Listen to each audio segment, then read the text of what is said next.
گوما university کے جو regular employees ہیں یا جو کانٹریکٹ کے امپلائیز ہیں ان کی تنخواہ کبھی ایک دن بھی لیٹ نہیں۔ پینشن کا ایشو گوما یونیورسٹی میں ہے۔ 2015 سے لوگوں کو پینشن کے پیسے نہیں ملے، پینشن کے اکاؤنٹ میں کچھ بھی نہیں ہے۔ ہم نے صوبائی حکومت سے بھی ریکویسٹ کی ہوئی ہے، جلد ہی ہمیں وہاں سے کچھ نہ کچھ فنڈ مل جائیں گے۔ مولانا برادران کی پشت پناہی آپ کو حاصل ہے اور ان کی وجہ سے آپ ادھر وائس چانسلر موجود ہیں۔ میں نے تو ایز اے وائس چانسلر جب چارج لیا تھا اس وقت مولانا صاحبان کی حکومت نہیں تھی، اس وقت پی ٹی آئی کی حکومت تھی، تو پھر کہنا تو یہی چاہیے تھا کہ ان کی وجہ سے میں آیا ہوں، ایسی کوئی بات نہیں ہے۔ جو ہمارے علاقے کے بڑے ہیں، چاہے وہ جس بھی پارٹی سے ہیں، ہم سب کی رسپیکٹ کرتے ہیں۔ 300 بھرتیاں غیر قانونی، اس حوالے سے کیا کہیں؟ یہ غیر قانونی کی مجھے سمجھ نہیں آتی کہ اس کا کیا مطلب ہے۔ ہم نے واقعی کچھ اپائنٹمنٹس کیے ہیں، ہماری ضرورت ہے، ہمارے جو نمبر آف اسٹوڈنٹس ہیں یہ 21,000 سے زیادہ ہو چکے ہیں۔ میں ہوں آپ کا میزبان محمد بن خالد اور آپ دیکھ رہے ہیں پروگرام ریئل ٹاک۔ ہم سیاست کریں گے تو پاکستان کی بہتری۔ کشمیریوں کے شانہ بشانہ کھڑی رہے گی۔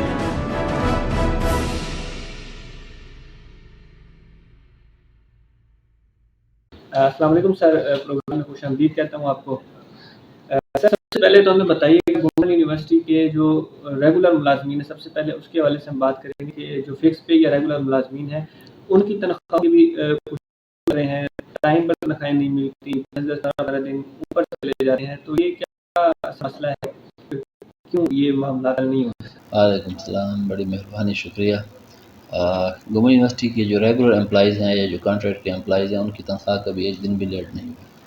انہیں تنخواہ یا یکم کو مل جاتی ہے یا یکم سے ایک دن پہلے مل جاتی ہے، تو تنخواہوں کا گوما یونیورسٹی میں کوئی ایشو نہیں ہے۔ سر ہمیں معلومات ملی تھی کہ پچھلے مہینے کی جو تنخواہ تھی اور اس سے پچھلے 2 مہینے جو تنخواہ ہے وہ تقریباً 5 سے 8 تاریخ کے درمیان میں نہیں، پچھلے مہینے میں ہماری کورٹ میں ایک پیشی تھی 11-12 تاریخ کو، اس وجہ سے ہمارے تھوڑی سی تنخواہ ہم نے لیٹ دی ہے، ادروائز تنخواہ کا کوئی ایشو نہیں۔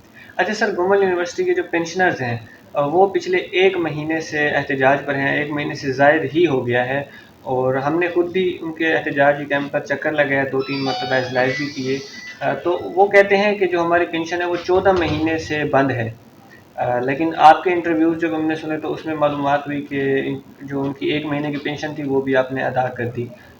اس حوالے سے تھوڑا سا بتائیے کہاں پر مس انڈرسٹینڈنگ آ رہی ہے، کہاں پر معاملات ذرا خراب ہو رہے ہیں؟ پینشن کا ایشو گوما یونیورسٹی میں ہے، اس میں کوئی شک نہیں ہے، اور یہ صرف گوما یونیورسٹی میں نہیں ہے، جتنی بھی کے پی کی پرانی یونیورسٹیز ہیں ان سب میں پینشن کا ایشو ہے۔ 2015 سے لوگوں کو پینشن کے پیسے نہیں ملے، تو جو پر منتھ پینشن ہوتی ہے 1 to 16 گریڈ یہ ہم 100% دیتے ہیں، مجھے تقریباً 1 سال ہو گیا یہ کبھی نہیں رکی۔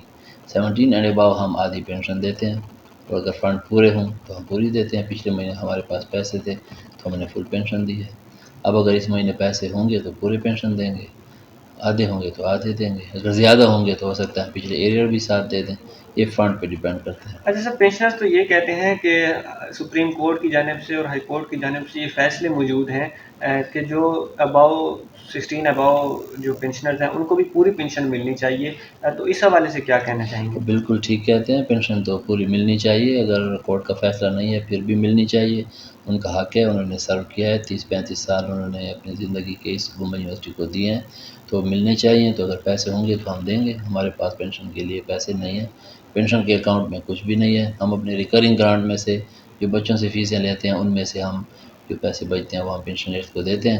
ہم نے صوبائی حکومت سے بھی ریکویسٹ کی ہوئی ہے، اور ہمیں امید ہے انشاءاللہ کہ جلد ہی ہمیں وہاں سے کچھ نہ کچھ فنڈ مل جائیں گے، تو جیسے ہی ملتے ہیں ہم انشاءاللہ پینشنرز کو ضرور دیں گے۔ آپ پر بھی اب یہ الزامات لگائے جا رہے ہیں کہ آپ مولانا برادران کی پشت پناہی آپ کو حاصل ہے اور ان کی وجہ سے آپ ادھر وائس چانسلر موجود ہیں، اور ان کے کہنے پر آپ نے کوئی 300 سے زائد جو غیر قانونی بھرتیاں بھی کی ہیں، اس حوالے سے تھوڑا سا بتائیے گا۔ میں نے تو ایز اے وائس چانسلر جب چارج لیا تھا اس وقت مولانا صاحبان کی حکومت نہیں تھی، اس وقت پی ٹی آئی کی حکومت تھی، تو پھر کہنا تو یہی چاہیے تھا کہ ان کی وجہ سے میں آیا ہوں، ایسی کوئی بات نہیں ہے۔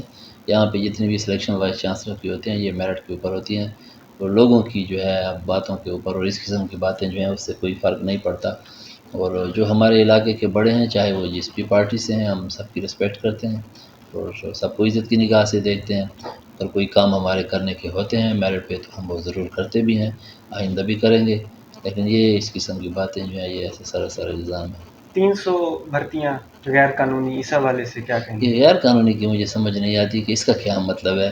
ہم نے واقعی کچھ اپائنٹمنٹس کیے ہیں، ہماری ضرورت ہے، ہمارے جو نمبر آف اسٹوڈنٹس ہیں یہ 21,000 سے زیادہ ہو چکے ہیں، نئے ڈپارٹمنٹس بنے ہیں، اس دفعہ گوما یونیورسٹی میں 254 پروگرام جو ہیں وہ اناؤنس ہوئے تھے، اس میں بہت سے ڈپارٹمنٹس نئے ہیں تو ان کے لیے ٹیچنگ سٹاف جو ہے وہ بھی لینا پڑتا ہے، نان ٹیچنگ سٹاف جو ہے وہ بھی لینا پڑتا ہے۔ اس وقت بھی گوما یونیورسٹی میں آدھی سے زیادہ پوزیشن جو ہیں یہ ویکنٹ ہیں، تو انشاءاللہ ابھی تو فی الحال بین ہے، لیکن جیسے ہمیں موقع ملا ہم ان پہ بھی انشاءاللہ اپائنٹمنٹ ضرور کریں گے۔ اچھا، کچھ سر معلومات یہ بھی ملی ہے کہ کچھ نان ٹیچنگ اسٹاف کو بھی بھرتی کیا گیا ہے، اور جو پہلے سے فکس پیپر چلتے آ رہے تھے کانٹریکٹ پر، جو ان کے کانٹریکٹ بڑھائے جا رہے ہیں، تو اس مرتبہ ان کو آرڈرز نہیں دیے گئے۔ اس حوالے سے کیا کہیں گے؟ کیا بغیر آرڈر کے بھی اپائنٹمنٹ ہو رہی ہیں نہیں یونیورسٹی نہیں، میں؟ ایسا کچھ نہیں ہے، جس کا جو کانٹریکٹ پہ ہیں اور ان کا کانٹریکٹ جب ایکسپائر ہو جاتا ہے تو ان کی اگر ہمیں ضرورت ہوتی ہے تو ہم اس کی رینیول کر دیتے ہیں۔ مجھے تو اپنے ٹینیور میں کوئی بندہ ایسا یاد نہیں ہے کہ جس کا کانٹریکٹ ایکسپائر ہوا ہو اور ہم نے ایکسٹینشن نہ کی ہو، کیونکہ جس نے بھی اپائنٹمنٹ کی تھی میں نے کی ہے یا اس سے پہلے وائس چانسلر صاحبان نے کی ہے۔ ضرورت ہوتی ہے تو اس کی ایک نیڈ بیس کمیٹی ہوتی ہے، ایسا نہیں ہوتا کہ جس کو دل چاہے آپ اس کو اپوائنٹ کر دیں۔ اس کی باقاعدہ ایک نیڈ بیس کمیٹی ہوتی ہے، وہ رپورٹ دیتی ہے کہ ہمیں ضرورت ہے، یہاں پہ یہ بندہ اپوائنٹ ہونا چاہیے۔ پھر اس کے بعد ایک لمبا پروسیس ہے، اس سے ہو کے جہاں پہ ضرورت ہوتی ہے وہاں پہ لوگوں کی اپوائنٹمنٹس کی جاتی ہیں۔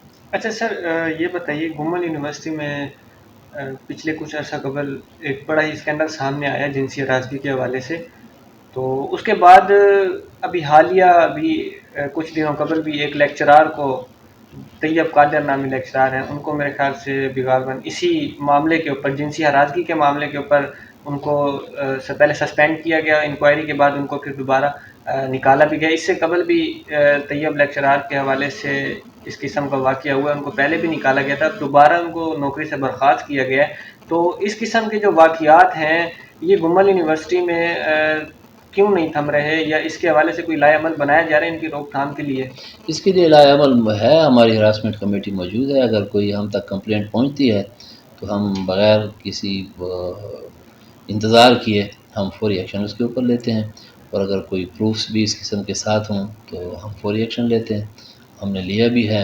اور اس کے اوپر ہماری زیرو ٹالرنس ہے، اگر کہیں سے کوئی خدا نخواستہ کوئی اور کیس ایسا رپورٹ ہوتا ہے تو ہم اس کے اوپر فوری ایکشن لیں گے۔ ہماری harassment committee as per HEC policy موجود ہے، اس میں 2 فیمیل سینئر ٹیچرز ہیں، 1 میل ٹیچر ہے، جو کمپلینٹ ہم تک پہنچتی ہے اس کے اوپر ہم فوری ایکشن لیتے ہیں۔